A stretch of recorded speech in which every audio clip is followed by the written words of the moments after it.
Por isso, eu recebo aqui no estúdio, você vai ver, o candidato Gustavo Tótaro, do PMN, que foi sorteado para ser o primeiro participante dessa série de entrevistas. Aqui você vê que a gente tem uma distância, a gente já mediu, a gente sabe que está em um momento de pandemia, essa distância é de 2 metros, então é uma distância segura para que a gente possa conversar, respeitando as condições sanitárias, né, as orientações sanitárias das autoridades de saúde. Candidato, primeiro quero agradecer sua presença aqui com a gente no Jornal Setorial. Obrigado, Bruno, pelo convite, obrigado à Setorial pela transparência e pela igualdade que está tratando todos os candidatos, que é importante no Brasil de hoje. A gente vai fazer essa série de entrevistas, cada um dos candidatos vai ter 12 minutos para responder a todos os questionamentos e depois vai ter 1 minuto para as considerações finais. Então, esse tempo de entrevista vai começar a partir de agora. Candidato, o senhor tem 37 anos, superior incompleto, segundo a divulgação da sua candidatura no TSE, tem um histórico de vida no setor público em que atuou 4 anos como funcionário nomeado, né, comissionado, na administração do ex-prefeito Vitor Ardito, como coordenador geral de almoxarifados na prefeitura entre 2013 e 2016. Como que o senhor se vê com esse histórico credenciado para ocupar o posto de prefeito de Pindamonhangaba? A administração pública era tanto complexa, né? Como você falou, eu fui coordenador geral de almoxarifados, uma área onde as pessoas podem falar que é meio que insignificante, mas lá no setor que trabalhamos, era onde tudo que se passava de compra da prefeitura, o dinheiro que é gasto de verdade, se passava por lá. Então, qualquer gasto de despesa pública que você pode pensar, desde medicamento, compra de pedra, compra de areia, material escolar, lousa digital, a gente tinha noção e fazia acompanhamento dessas compras. Então, a questão de gestão, de administração do que é recurso público, eu consegui ter uma administração muito ampla de como é gasto e como é aplicado o recurso público.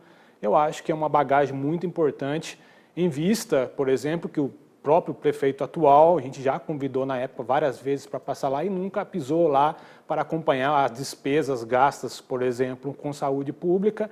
Então, eu acho que a gente vê nos resultados de hoje que a aplicação que ele faz com dinheiro público não é tão bem eficaz como a gente entende, entendeu? Então, é uma bagagem muito importante para mim. Não só atuei como coordenador, também fui presidente de conselhos municipais, entre outras, que é muito importante falar que os conselhos municipais são de extrema importância para o município, e eu acho que pode colocar no meu currículo aí também, que eu participei de conselhos municipais, que é de mais importância que eu acho.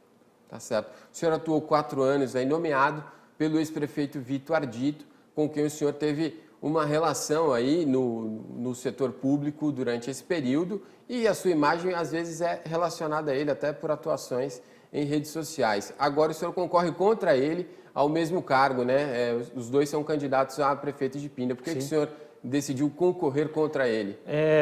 Eu acho que quando ele me convidou para trabalhar lá, fui ocupar um cargo técnico. Eu era pago para cargo técnico. Não tinha decisões políticas, né? As decisões políticas era de diretor, secretário e o prefeito. Até então, quando eu estava lá, eu discordava muitas vezes dele dentro da parte ética, dentro profissional lá, através de memorandos, e a gente sempre trabalhou muito bem. Aliás, eu respeito ele pela confiança que ele me deu. Eu era cargo de confiança, né? Eu era cargo comissionado, então eu era pago para exercer aquela função. Função política era ele.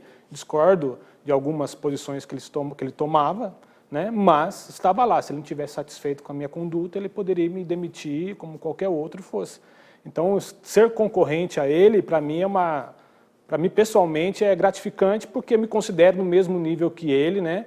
A diferença está nas nossas propostas de governo. Se a população entender que a proposta dele é melhor que a minha, ou a minha é melhor que a dele, acho que cabe à população decidir quem que é o melhor candidato na apresentação de propostas. Então, eu tenho maior respeito, maior admiração por ele ter me convidado, pela experiência que ele me propôs a estar dentro da prefeitura. Então, não guardo nenhuma mágoa, nenhum rancor, e o fato de ter opinião diferente de ideias, eu acho que não coloca a pessoa como inimigo, mas sim como uma opinião diferente só.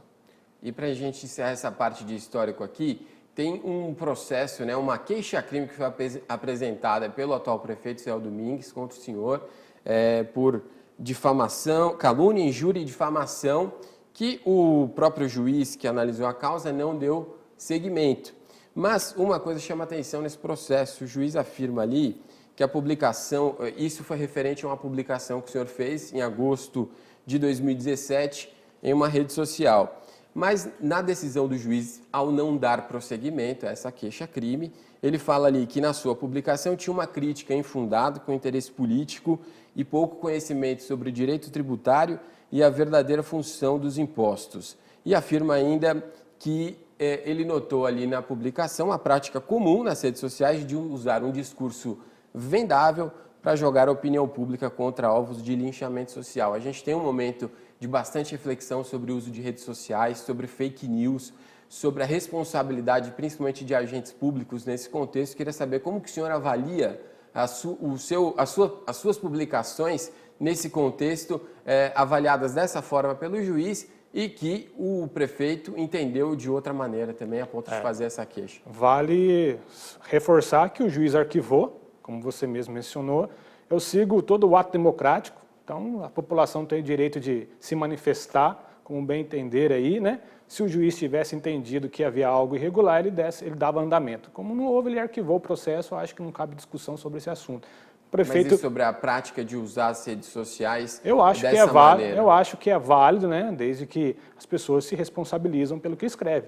Então, se o juiz tivesse entendido que houve algo irregular, ele dava andamento no processo. Como não houve nada irregular, ele arquivou o processo. É comum o prefeito municipal perseguir as pessoas por manifestação em rede social. Eu não sou um, tem outros também que sofrem, mas até o momento nenhum deles deu andamento.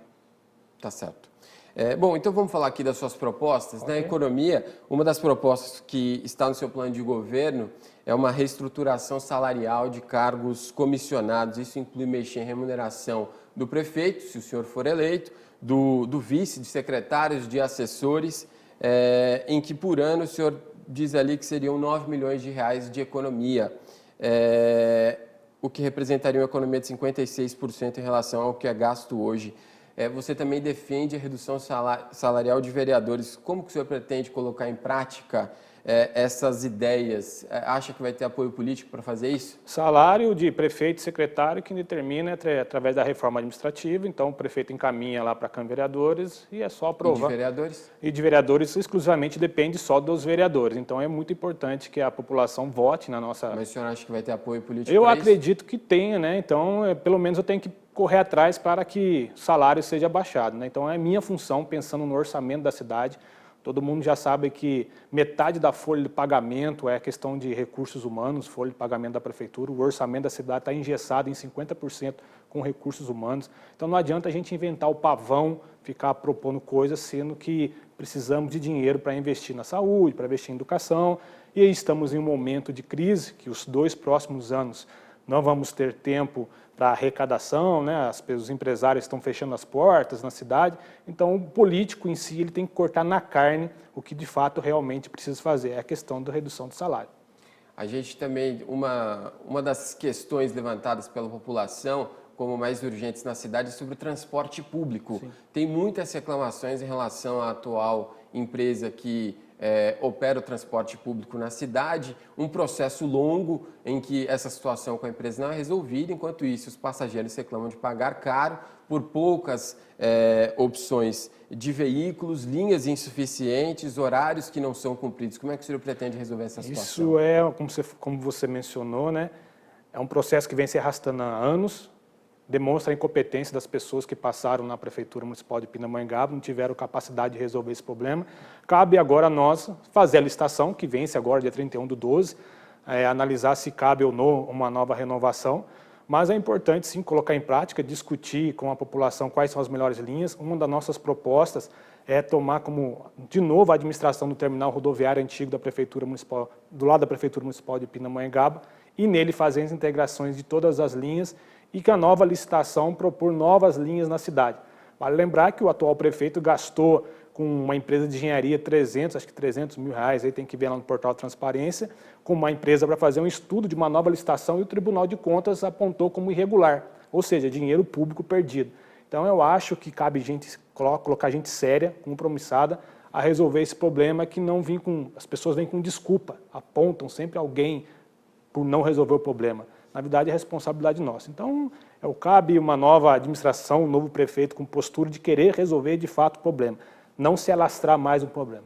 Estão em construção 2 novos terminais rodoviários aqui na cidade, um às margens da Dutra e outro em Moreira César. Para o de Moreira, o senhor tem outro plano diferente do propósito para o qual ele está sendo construído agora, é isso? Isso, o da margem da Dutra não é a margem da Dutra, é do lado da faculdade FAP, como vocês podem ver aqui, que eu acho um absurdo, uma perca de dinheiro público.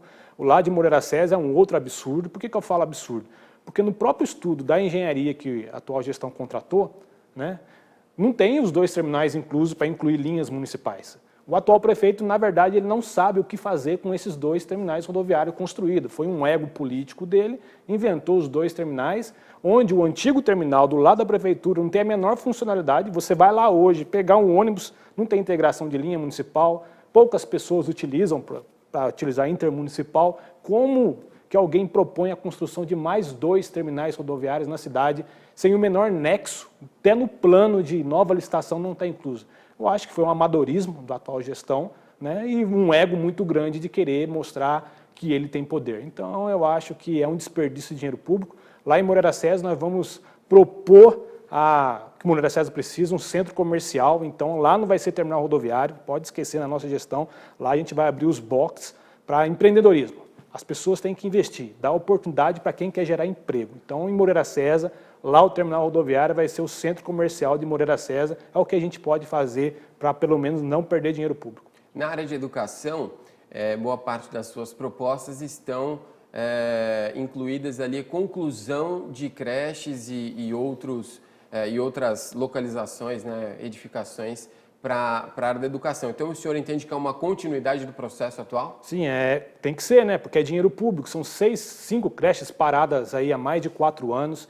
Então, não existe mágica. Tudo depende do orçamento. Então, eu preciso construir e colocar para funcionar as creches. E para colocar para funcionar as creches, precisa de recurso público.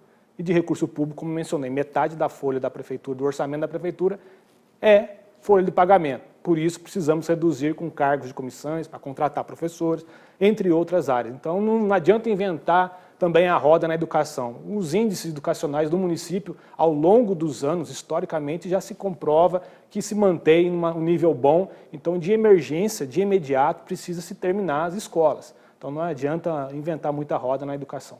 Na saúde, o senhor diz que pretende, espera diminuir fila para que as pessoas se consultem e também realizem exames e cirurgias de especialidades médicas também. Mas como que o senhor pretende viabilizar isso? Como eu falei, com a redução da folha de pagamento com comissionados, hoje um subsecretário na prefeitura, ele custa R$11.000. A prefeitura acho que tem 11 subsecretários, uma função que é comparada ao diretor, né? É um dinheiro desnecessário para uma função que não necessita na prefeitura municipal, e com essa economia dos recursos com cargos comissionados e também fomentar o emprego, a geração de emprego e o comércio, acredito que vai gerar mais receita, diminuindo as despesas fixas, a gente consegue equalizar a compra de cirurgia, a compra de consultas, não ficar só dependendo do Estado. A gente tem que focar a prioridade. A prioridade hoje é a saúde pública.